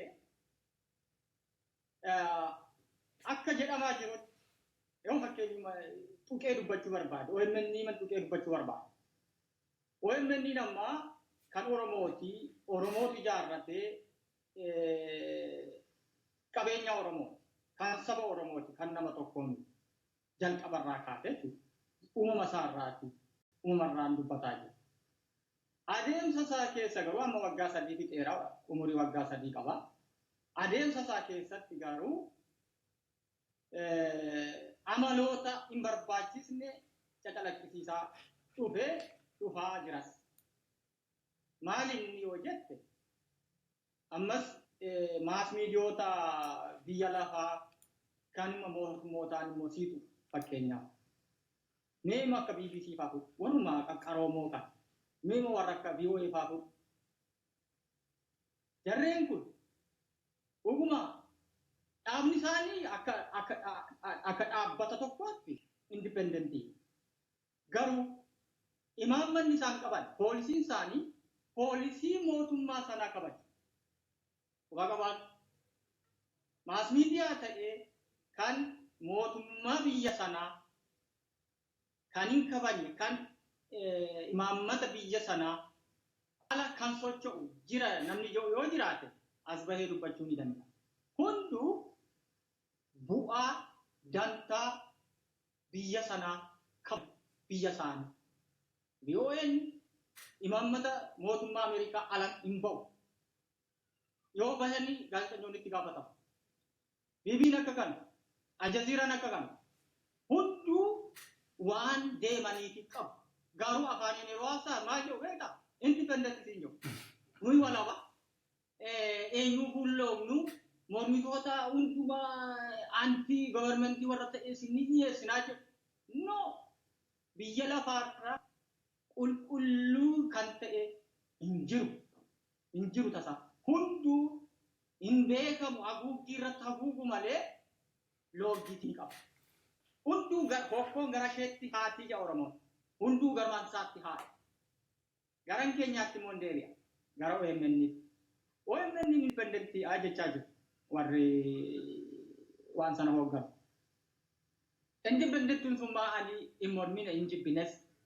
Independentii isaa kana kabachiifatee jiraachuunsaa natti tola. Ammuma umurii qabaatee jiraatuttu yoo akka kanatti jiraate gaarii. Garuu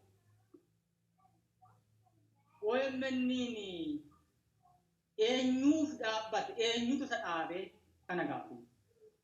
Bu'aa eenyuu tiksuuf dhaabbate. Bu'aa eenyuu tiksisuuf sagalee eenyuu ta'uuf dhaabbate. Sagalee wayyaanee ta'uufi. Sagalee OPDO ta'uufi. No, sagalee uummata Oromoo ta'uuf dhaabbate. Bu'aa uummata Oromoo tiksuuf dhaabbate. Dantaa uummata Oromoo kabachiisuuf dhaabbate. Hiyyeessi sooressi diiyaaspooraa kanaa horii walitti buusee kan inni dhaabee fi kanaaf. Kan erga ta'eeti indipendentummaan isaa dhaabolee mormitoota Oromoo bakkee kana jiran jalaatiif indipendentii ta'a malee kana geessaa gala. Sirriitti. Kana jalaatiif indipendentii ta'a malee bu'aa uummata Oromoo jalaatiif indipendentii ta'uu hin danda'u. Dantaa uummata Oromoo jalaatiif indipendentii ta'uu hin danda'u. OMN eenyuuf bitamuu qaba. Bu'aa eenyuuf bitamuu qaba. Dantaa eenyuuf bitamuu qaba. Dantaa saba uummata Oromoo bitamuu qaba. OMN kana gochaa jira. Akka xiinxala koot gochaa hin jiru. Maaliif jettee jedhe? eegeen dhabe hawween dhabe waggaa sadiin irra eege OMN maal gochaa jira OMN wayyaaneen arsii keessatti abaluu hiite abaluun du'e wallaga keessatti abaluun du'e dambidoolootti abaluun du'e no ani kana barbaadu ummata Oromoo kana barbaadan kun bari fereerii gochuu ummata dargii maal gochiifiti yeroo milishoonni gananii biyyatti galan fannisaa ture maaliif fannisa beektaa iheen yaayyee teqataa OMN's kanatti jira ummata du'aa jiru ajjeefamaa jiru wayyaaneen fixaa jirtu hidhaatti guuraa jirtu himaa jira inni jechuun akkatti himamuu qabu garuu wal madaalchisuu danda'uu qabu akkuma wayyaaneen fixaa jirtu gabaasaa jiru kana mooraa qabsoo bilisummaa Oromoo ittishuu danda'uu qabu mooraa qabsaa'ota Oromoos immoo irratti hojjechuu qaba gochaa jira neo gochaa jira anamba OMN diigamuu qaba dhabamuu qaba jechaa jiru sirreeffachuu qaba wanti amma irraa dubbataa jirru erga dubbii kaaseetii nan fidadha yaa ani amma akkaataanitti amma deemaa jiru akka warra OLN kanarraatti nama rabsan baalagee namaan jedhan jecha balesee namaan jechaan jiran dhaabbanni kun dhaabbata uummata Oromooti qajeelfamuu qaba independent jecha odeeffamaa bu'aa uummata Oromoo dabarsamee kennamuu qabu qabsoo oolu meeshaa qabsoo ta'uu qaba meeshaa qabsaa'otaa ta'uu qaba kan qabsaa'onni hundi irratti mari'atan Oromoon rakkoosaa rakkina soshaalii rakkina poolitikaa rakkina amantiillee irratti mari'achuu qaba irratti haasa'uu qaba kana gochaa jiru kun ta'uu qaba yoo kanan taane OMN TV Oromiyaa wayyaaniin itti dhimma ba'aa jirtu irraati maal adda ta'e waan tokko garaagarummaa hin qabu TV Oromiyaa afaan Oromoo dubbata achitti iddoo akkasiitii oomishni akkasii oomishamee oomisha goota oomisha jettee odeessaa oolu wayyaaniin akkas godhee gootummaa isaanii haasaa oolu asii immoo OMN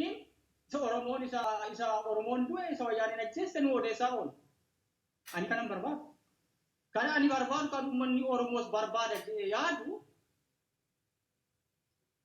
free discussion qabsaa'otuma hoogganootuma dhaabolee jiran kan mormitoo jedhamanii jiran amma achi babbahanii jiran kan wal bukkee barcumarra bukkee kaa'anii wal mormisiisuu qabu gochaa hin jirre hin goones gochaa fi immoo hin jiran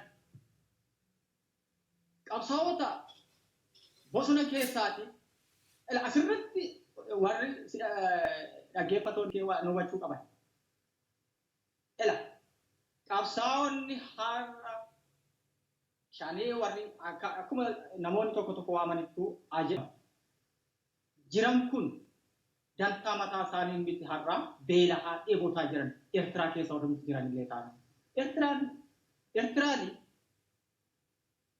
aktivistoonni Oromoo amma Awurooppaa kan jiran namoota Eertiraa wallaallee hundi isaanii beeku jireenyi Eertiraa qabsoo biyya Oromiyaa yeroo bosona keessa deemamaa turre jiru irraati adda miti Oromiyaa keessa baay'ee Oromiyaan biyya magariituudha magariisa gaaddisa keessa jiraata Eertiraa garuu gobduudha qabsaa'onni suni saba isaaniif jecha bilisummaa saba isaaniif jecha umrii isaanii yeroo isaanii jireenya isaanii gubanii of wareeganii achitti qabsoo gaggeessaa jiru. Kana beekuu qabu. Eenyuuf miti daawwitiif miti gadaa miti yookaan milkeessaa miti saba Oromoo kanatti jala sararree diyaaspooraan kun beekuu qabu. OMN kana beekuu qabu. OMN yoo waa'ee obbo dubbate indipendentummaan isaa jalaa haqame jechuun aantummaa isaa mul'ise jechuudha malee. Aantummaa qabsaa'otaa mul'ise. Aantummaa saba Oromoo mul'ise jechuudha. Mee asirratti milkeessa erga kaasuun keenya noollee mee qabdi mee asirratti OMN ti waa'ee woboo dubbata. OMN ti woboon haa gargaaramu. Woboo gargaaraa jedhee dubbatu waggaa umurii isaa waggaa 3 kana keessatti argitee beektaa? Dhageessee beektaa? Ani nageenya. Ani lakkan isin kejibu nageenya kana. Eeyyee maali? Yoo amma woboon haa gargaaramu yaa uummata Oromoo mee woboon dadhabaa ta'u.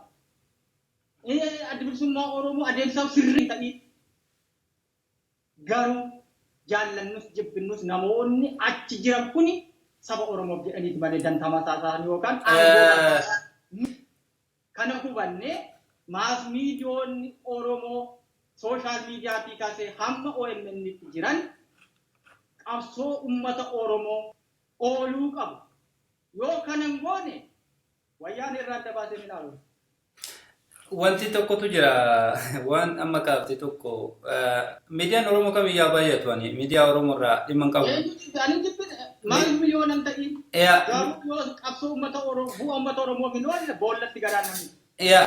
Wanti sabaaf hin taane yeroo adda addaatitti waan sabaa jedhamee erga dhaabbate waan sabaa sana hojjechuun baay'ee murteessaadha. Warri miidiyaa sirreessuu danda'a kan rakkoo warra miidiyaa gidduutitti wanta kana dalagan wanta kana yeroo adeemsisan waa hedduu nama baay'eetu jira. Miidiyaa garagaraatu jira. Miidiyaan Oromoo fakkeenya ON illee ta'e Oromooti. OMN illee ta'e Oromooti. Haa bal'atu. Miidiyaan bal'achuun daran natti tolaan. Waa'ee miidiyaa kana asumarratti kanaan gabaabsinaa mee wantoota hanga ammaa goone kana keessatti wanta hin qabne wanta darbuu qabaasumaan yaada keetti mee gabaabumatti yaada naa kenniti ni xumurraa sagantaa kan dheeressaa yaada. Bareeda. Anis waan jechuu barbaadu hunda xumuradheera. Kanan jechuu barbaadu ispeeshaalii waa'ee maas miidiyaa kanarratti ONN jettee tuqxee jirta. ONN ijaaramee jira. Adeemsa isaa sichi argina. Gara inni itti ba'uun bara. Yoo akkuma man jedhe qabsoo uummata Oromoof meeshaa qabsoo uummata Oromoo ni ta'a yoo ta'e dammaan bishaan jedhan. Nagaan jabaa itti fufi jenna. Silas jetteetta maas miidiyaan baay'achuun jabina gaariidha. Garuu bu'aa qabsoof ooluu qaba. Baay'inni baay'atee bu'aa qabsoof hin oolle faallaa oola taanaan garuu diigumsa fida. Gaarii miti. Akka akkasittis muufatamuu qaba faallaa isaas. Bu'aa qabsoof hin oolle ta'ee propaganda diinaa meeshaa diinaa ta'ee diinni akka keessa galfatteeti hafuura diinaa hafuura baafata. Somba diinaatiin yoo hafuura baafata ta'ee kun diigumsa qabsoo fida. Diigumsa hawaasa diyaaspooraa kana fida. Gaariin ta'u garuu kan jala sararamee beekamu maas miidiyoonni Oromoo ani OMN qofa jechaa jiru. Maas miidiyoonni Oromoo har'a ijaaramanii bu'uureffamanii lafa jiranis boora fuulduraattis ijaaramuu jiranis bu'aa qabsoo saba Oromoo ooluu meeshaa ta'uu danda'u qabu. Biyya lafaarratti maas miidiyaan walaba ta'e hin jiru tasa hin jiru. Ni sobu ani walaba jetti malee hundi isheeyyuu walaba miti. Imaammata biyya sanaa imaammata biyya isaaniititti bakkaan ga'u hojiirra oolu. Akkuma kana maas miidiyoonni sooshaal miidiyaan Oromoo guutummaan hamma isaaf danda'ametti qabsoo uummata Oromoo poozitiiviin oolchuu danda'u qabaachuu qabu jedha. Yoo kanan taane garuu diigumsa fidaa balaan taane fiduu danda'a maas miidiyaan salphaanii. Kanan jechuu barbaada. Hawaasni Oromoo biyya alaa jirus adeemsi amma keessa jirru kuni salphaa miti. Sochiin diinni itti jirtu kuni salphaa miti. Akka salphaatti ilaalamuun ilaalinaanis jedha kan gorsuu barbaadu. Ija haxxummaan ilaaluu qabna. Hundi arraba mi'eeffatee, hundi arraba tolee, hundi wayyaa qabsaa'otaa uffatee qabsaa hin jedhiina. Bari gadaa warqeen kuni abidda seenteetitti abidda keessa baqee achi baheet warqummaan isaa kan inni adda beekamu. Warqeewumti kun lafa keessaa biyyoo keessaa yeroo bahu warqummaan isaan beekamu abidda seenee booda. Namoonni biyya alaa diyaasbooraa jiran kun achiitii bifa adda addaan ispoonseraan rakkatee bakkattummaan isaa ta'u, siyaasaan isaa ta'u, rakkina dinagdeetiin isaa ta'u baay'ee dhufee yookaan immoo iskoolaariitiin isaa ta'u baay'ee dhufee afaanuma colloomeef, arraba toleef, gogaa qabsaa'otaa uffatee hin amaniinaa ilaalaa wanti mi'aaye hundi keessi isaa mi'aa miti. Keessi isaa hadhaa qabaachuu danda'a. Qabsoon immoo hadhooftuudha. Har'aaf hadhooftuudha. Qabsoon bilisummaa Oromoo gaggeessu.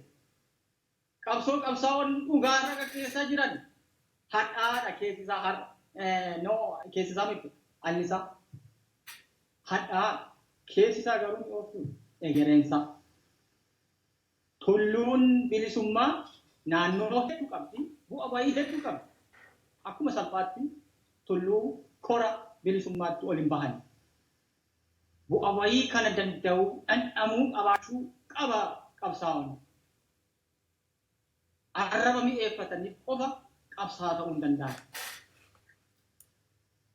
Siyaasa beekanii qofa, poolitikaal saayinsii baratanii qofa qabsaa ta'uu hin danda'an. Yookaan immoo qabsoo hoogganuu hin danda'an.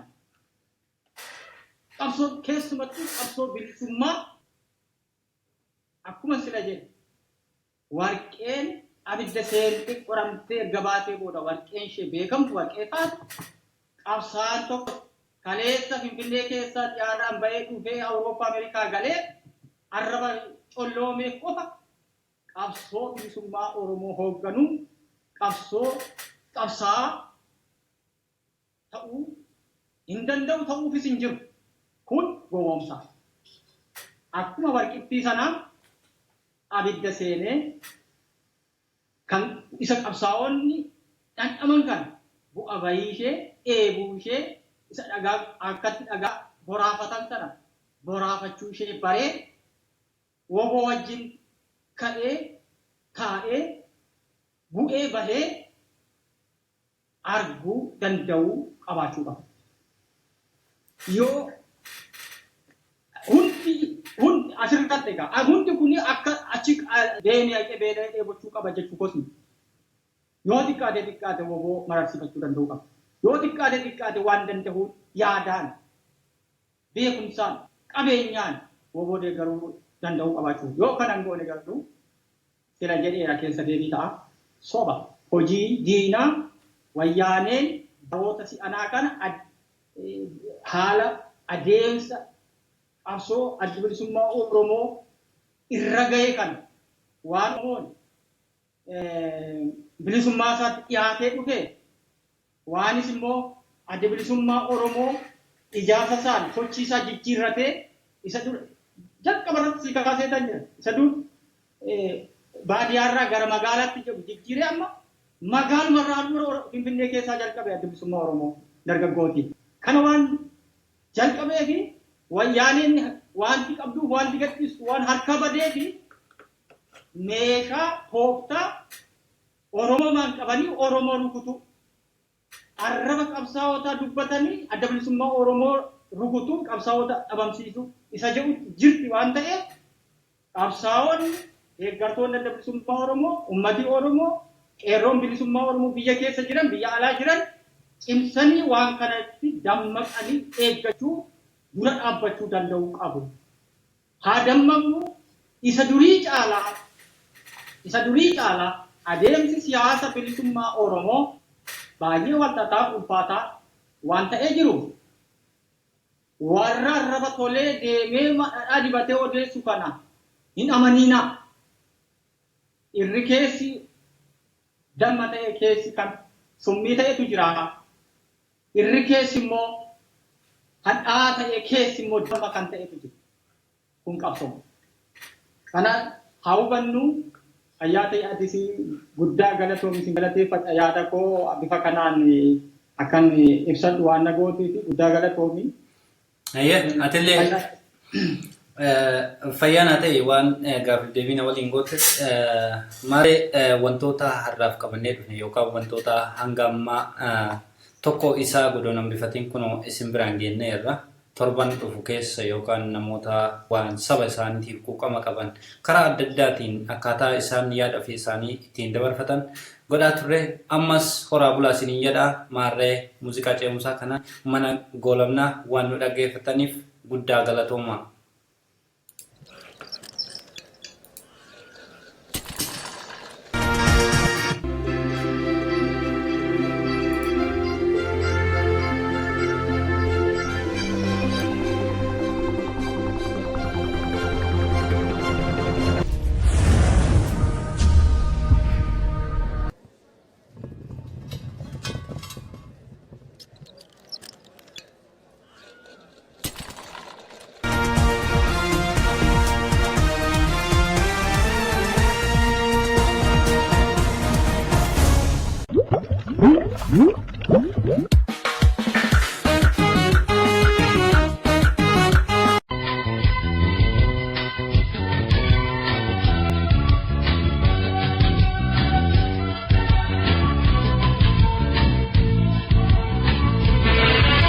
sifadhu bakar waare wajjin ibroo shataadhaati dollobaan yaa diimaa dhaggeeffadhu atis gurraacha koo dhaggeeffadhu bakar waare wajjin ibroo shataadhaati dollobaan ajjeesan hamiid ibroodhaati kayyoo isaanii dhaalee dhaloota dhaalchise jaarraa abbaa gadaa lolee nu lolchiise jaarraa abbaa gadaa lolee nu lolchiise hirayyoo dheerateenyaa allaatti marfachiise.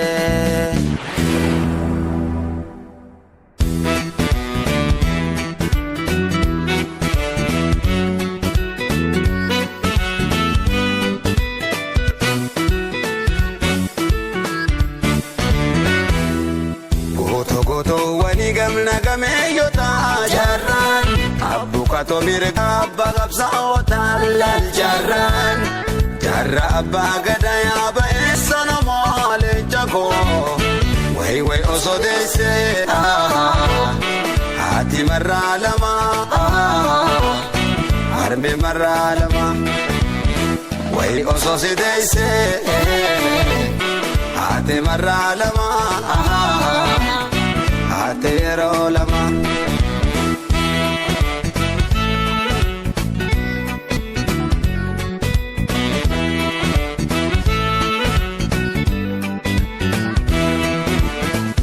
Dosonda bin kapsora bigabete sabake oromo damme sujalkabete belo tede botte rakate dadabete kapso gile suma oromo gadabete way gabruma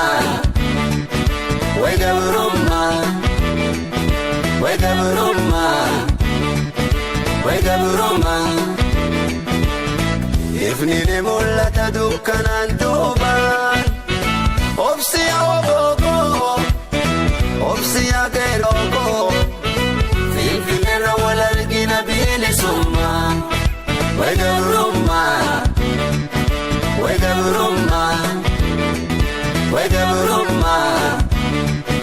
wegabruma ifnine mul'ata dukkanaan duubaan obsiya lammiikoo obsiya sabakoo finfinneerra wal argina bilisumma.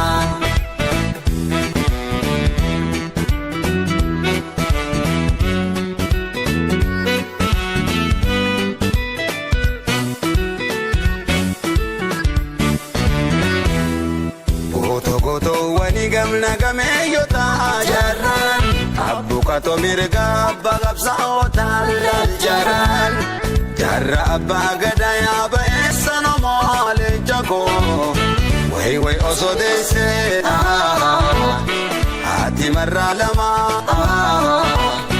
harmee marraa lama wayi osoo si deessee haati marraa lama haati yeroo lama.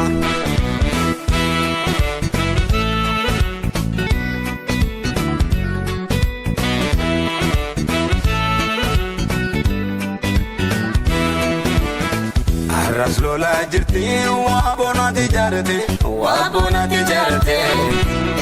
Qabsoo dhaalte ijoollee keeyiroo itti horate Hinduun ni jirta yoomiyyuu jiraata Achittis qoonni kee haa ta'u jannata Way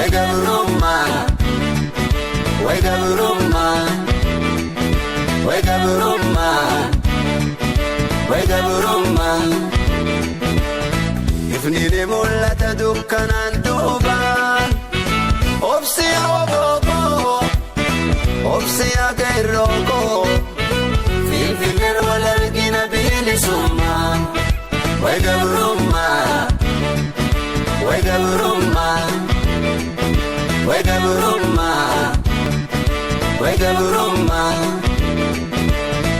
Ifni mul'ata dukkanaan duubaan Obsiyaa lammiikoo Obsiyaa sabakoo Finfinneen wal argina bilisummaa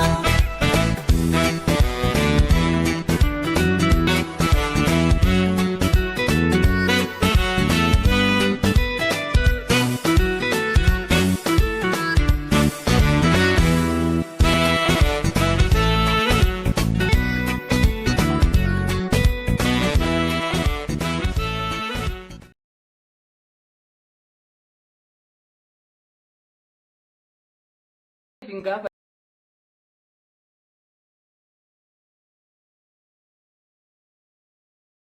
akkam jirtu jarana abbaan bara giree waaqa baga geessan barana ilmaa keessan burraaquu warra hangafaaf quxisuu balaarraa eegee rabbi isiniif haa guddisu maatiif waatiinoo akkami ollaan keessan naguma namni jabana keenya waa'ee ollaa kanallee quban qabu baduma kan manni wal bira jiru ollaa isaa bitaa mirgaa torban tokko keessatti gaafa dilbataa qofa buna dhuguuf wal argaa tunumtuu daqiiqaa 10 yoo baay'ate 20 akka waan michii qabu utuu dhufee gadi hin taa'in ka'ee deemuuf cinqama waggaa 8 kan caalu ollaa tokko jiraate maqaadhuma waliillee kan yaadanne guute maali na irraanfattee ana namicha isa ollaa keetiim jedhee faa wal dubbisa karaa irratti wal qabee ammuma kanaatti namni ollaa isaaf bakka dhabe akka abbootiin jedhanitti ollaa jechuun kafana bulanii itti gabba'u nama jabana kanaaf garuu ollaan kafana miti amma sooftiiyyuu hin ga'u dhamdhama ollaa isaan beeku namni eebichaa ta'u damma Facebookii Viberii dha ollaan nama yeroo amma waan poosti ta'e ilaaluuf galgalaa fi ganama inni chaatii irra labu taajjabumaa gaafadhaa bilbila wasiila isaaf kan adaadaa isaan qabu koottu har'a wal arginaa yoo tette har'a baay'ee biisiidha maaloo wal argina yeroo biraa jedhee siinsi geggeessee takka turtee yoo laaltu onlaayinii irra jira akka saamucha gu'ee akka gara baqeessaa nageenya onlaayinii nageenya irra keessaa isa akkasiin barbaannu nuyi maal abbaa ishee waaqqannaa nagaa rabbi nuuf laate ammaarree budduuqsinee o'isnee wargaafannaa yaa oromoo lammii koo akkam jirtu jaranaa.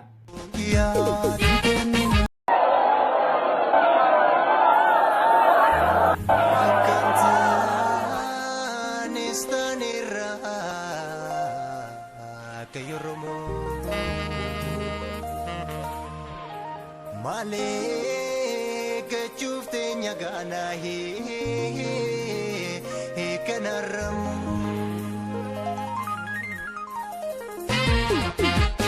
Aware gamtu male lupungia sabe sadi kumale dafengia ida soda reba mubaga anin kenure alaga pia rute abatu male lupungia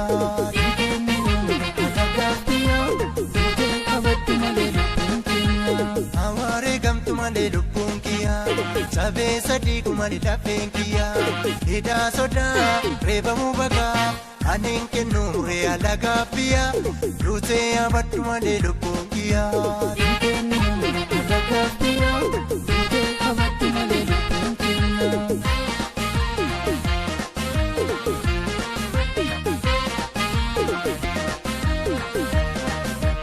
Jarre malee haayuu beekaa goota Oromoo hidhee gariin ajjeese dhiiga barattoota saree nyaachise.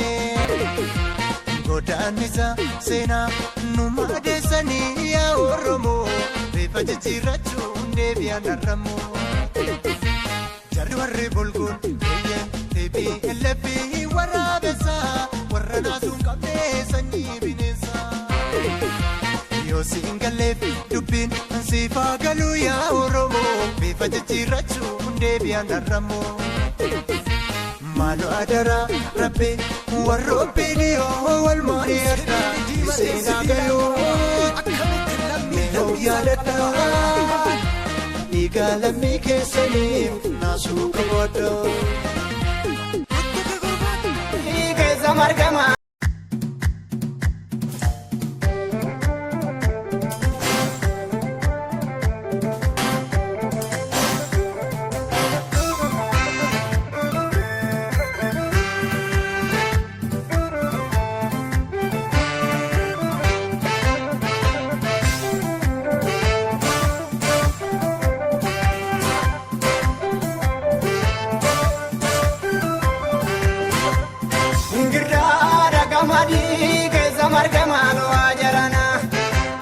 Wajjina amanii girdaadha keessaa gubanii alagaa bira fakkaatee biyyaan usaamu dhuftee bira fakkaatanii dhaanii biyyootti makanii harimaa moomisgaa keessa marga maalaa jarana wajjuma muranii harimaa moo keessaa gubanii alagaa bira fakkaatee biyyaan usaamu dhuftee bira fakkaatanii dhaanii biyyoo nyaachisanii. Yaodaa eebbifamtuu muka rabbi eebbisee hundara gaddisa geeyelatti Oromoonni seera tumatu keessumaa nyaate dhugee obulas barii dhangalaa mali keessumaa nama nyaate ga'ee dhuunfatu warrisaan bara baraan dhiigalamii dhangalaasee dhugaa barumaan baraan bara lakkaa turre akkasee turmala dhugee barrii dhumee agadee yaree ati baala malee qeerransa dirree waraantii margee bira naabatanii hundee buqqisanii yoo namaa gamtee orma waamatanii qomoo dubbisanii waraantii margee bira naabatanii hundee buqqisanii yoo namaa gamtee orma waamatanii qomoo dubbisanii. Ruumichi keessa marsee lafa jitee kan foodda balballi tolaan jiru dhabsiiseen karaa foodda.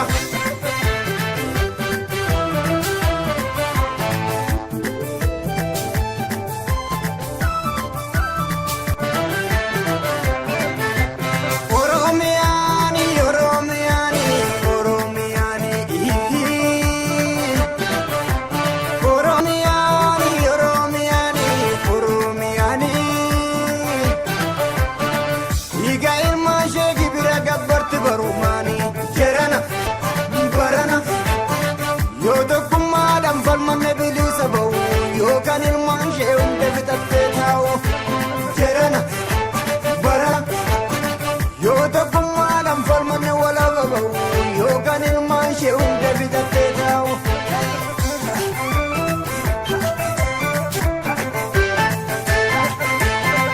Otumee yaaddoo yaaddeessa nutu waliin dhiigaanuma wal jabeessa.